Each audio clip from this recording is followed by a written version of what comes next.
In the name of the Father, the Son, and the Holy Ghost. Amen. We resume our homilies on tradition. And one of the aspects of tradition is that some people tend to treat everything from the tradition with the exact same amount of certitude or weight. But then, that is, they either think that everything from the tradition is absolutely infallible and absolutely has to be adhered to, and then you get the opposite extreme, which says that none of the tradition has to be adhered to or followed. Whereas the actual answer lies a little bit differently than that there are different sources from the tradition, and they have to be treated differently as to how certain we are regarding the teaching that they contain. The question of certitude affects the various considerations of the various forms of the sources within the tradition. Some sources have greater certitude than others, obviously. The questions of source is important since we as Catholics require on the sources for our knowledge of the deposit of faith. This is also important because we're trying to recoup the tradition. So you'll get someone who will, and I've seen this before, they'll have a manual of ceremonies and they'll come up to you and they'll say, Father, you're violating the rubrics because right here it says this. So then you take the person downstairs and you pull out 5 other books and say, well, these say something different. In other words, people will accuse you of stuff as if you're violating some infallible rubric. It's not exactly how it works. So when we recoup the tradition, it's going to take a bit of doing in order for us to really do the proper research. Sometimes the sources, these things that we go back to find the tradition, are the ways and means by which the tradition is safely transmitted. The first source is the solemn judgments of the Church, which constitute an infallible proof of the truth of some proposition which is held to pertain to the faith. These solemn judgments, are part of the documentary tradition of the Church, also part of what's called the monumentary, or the monuments of the Church. We'll talk about those more later. An example of a solid judgment would be the definition of the Immaculate Conception by Pius IX.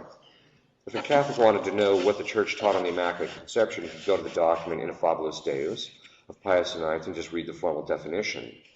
Like all infallible statements, solemn judgments become, as it were, like proper accidents of the deposit of faith.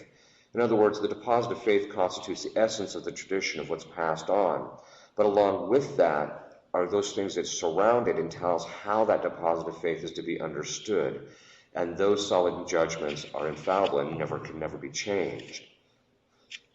Therefore, every time one finds a solemn judgment, he's required as a Catholic to give assent to it. And it can't be changed. It's irreformable. It always becomes part of our understanding of that part of the tradition. Only the Holy Father, when meeting the conditions of infallibility laid down by the First Vatican Council, that is, he's infallible only when he meets those conditions. I've mentioned this before. You get some people in the Church that he sneezes and they start writing it down as if it's infallible. That's not how the Church understands itself. There are certain conditions. Now, I've also mentioned this before. People, based on a practical level, they say, oh yeah, this is what the Church teaches regarding papal infallibility, but they, on a practical level, deny them.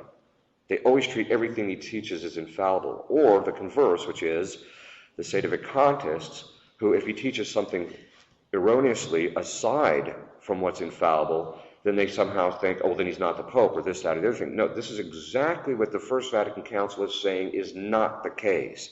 That outside these conditions, he can fail. These conditions are that what he teaches must pertain to faith and morals. So if he starts talking about, global warming, it's a whole different ballgame. Also, it has to be taught by virtue of his office, that is, ex cathedra. In other words, he has to be speaking as a pope, not as a private individual. He has to teach it that it's definitively held, that is, he's putting an end to the discussion, and that it's something that must be held by all of the faithful. Again, the Church herself has laid these conditions down. To insist that the Pope must be fallible all the time and in every statement is actually heretical. To treat every statement the same way verges on heresy. As I mentioned, this is a problem with the neocons and the sedevacantists. They ultimately reject these conditions.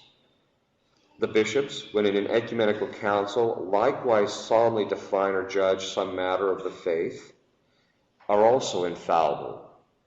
But therein lies another problem. You've got people running around saying that, Vatican II is infallible. This is false. Paul VI made the statement on the closing session, nothing extraordinary happened here. And that is technical theological language for saying infallibility was not employed during the Second Vatican Council. Now, that does not mean that you can throw the baby out with the bathwater.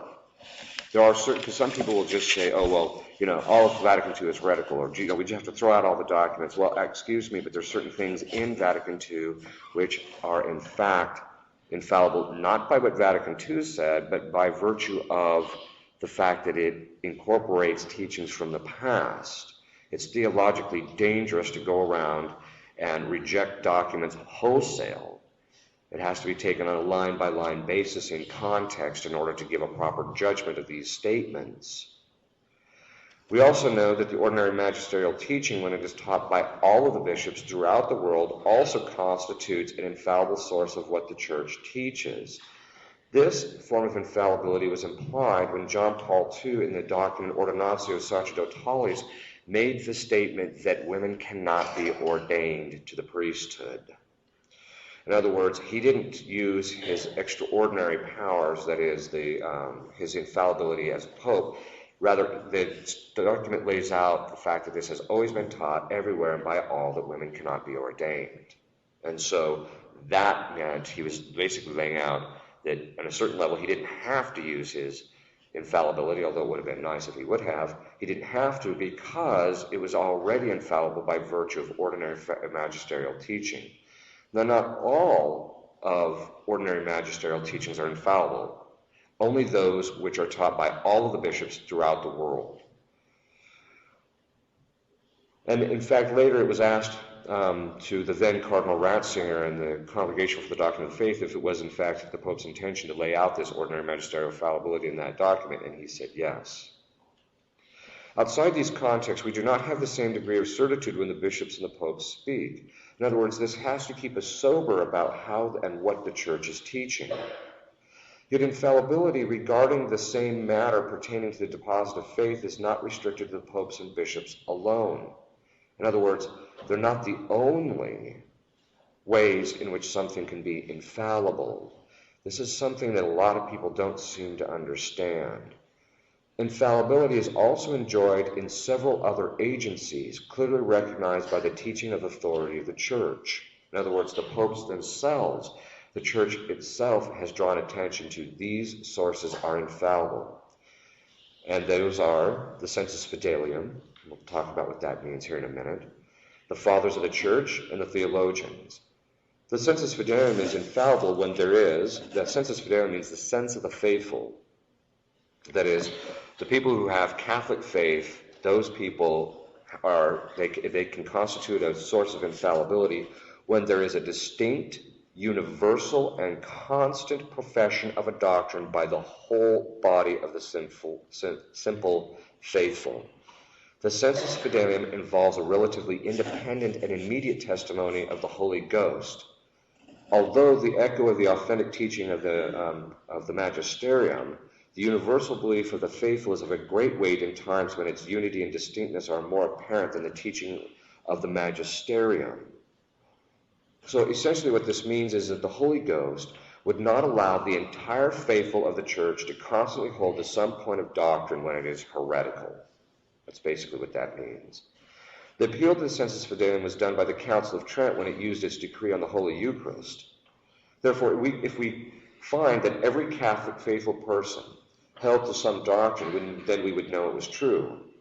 Now, there has been some abuses of this doctrine as of late, because most Catholics have fallen into contraceptive practice and think it's okay, but some theologians run around saying, oh, this is a Sensus Fidelium. No, we're talking about something that must be held universally and constantly by the faithful, which obviously it has not been, that contraception is okay. Such a position is untenable since the faithful have not constantly held such a position, and this is very important because before Vatican II, the faithful were pretty clear on the fact that contraception was a grave sin.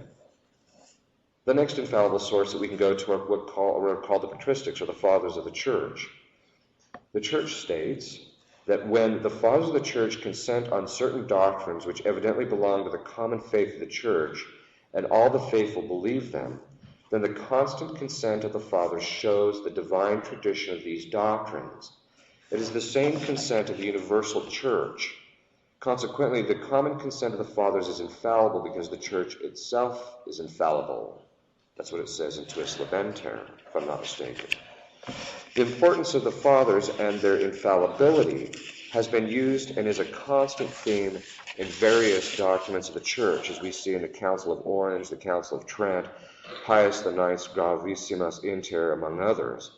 It is often said that the popes that if the patristics have a consensus regarding a specific doctrine, it is to be held to be of the faith. In other words, it's infallible and you must give consent to it. While not everything the patristics say is infallible, nevertheless, the patristics constitute a specific source of knowledge regarding these things which pertain to the faith. What's an example of this kind of a thing? Well, before the Second Vatican Council, it was commonly held that the doctrine of limbo, because all the patristics held to it, was considered to be an irreformable doctrine. That is, you had to believe it as a Catholic. That's what was commonly held before the Second Vatican Council. The next infallible source is the theologians. Obviously, given our current historical context, this needs a bit of explanation. We're not talking about every single theological school or theologian, but what is called the scholastic theologians.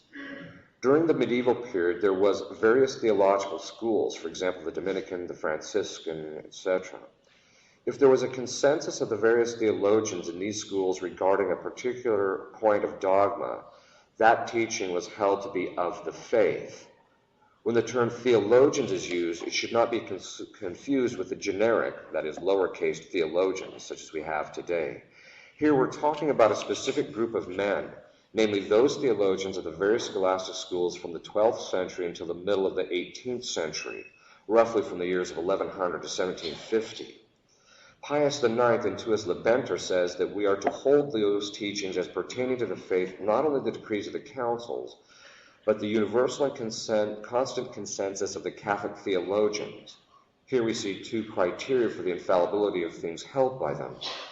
That is, it must be constant, in other words, it doesn't change, and it must be universal, that is, held by the theologians during that historical period. Although the assistance of the Holy Ghost is not directly promised to the theologians, nevertheless, the assistance promised to the Church requires that he should prevent them as a body from falling into error. Otherwise, the faithful would then be led astray. The consent of the theologians implies the consent of the episcopate, or even the magisterium, we may say. According to St. Augustine's dictum, not to resist an error is to approve it. Not to define a truth is to reject it. We must be clear that this teaching does not extend to theologians today. While some theologians try to stake a claim for themselves in this regard, for instance, calling themselves, a second magisterium or things of that sort, or a parallel teaching structure in the Church, this does not enjoy the support of papal teaching. The fact that the consensus of the theologians of that period holds such weight indicates that the Church's mind regarding that period of theological work. In other words, it's a period of great theological advancement, and so the Church values it greatly. While modernists today systematically reject anything that occurred in the medieval period, such a mindset is contrary to the mind of the Church and borderlines a heretical mindset. The Church holds that the work of that period, particularly that of St. Thomas, in the highest regard. Many traditional scholars maintain their intellectual balance precisely by immersing themselves in the writings of the Fathers of the Church, particularly in the area of Scripture, which the Church has constantly suggested and reminded us to do, and the theologians, and again, particularly St. Thomas. The various creeds promulgated throughout the life of the Church constitute an unerring source of what we believe as Catholics. Many of them were promulgated by ecumenical councils and enjoy infallibility. The creeds are broken down into the various articles of the faith, which are propositions which formulate what we believe.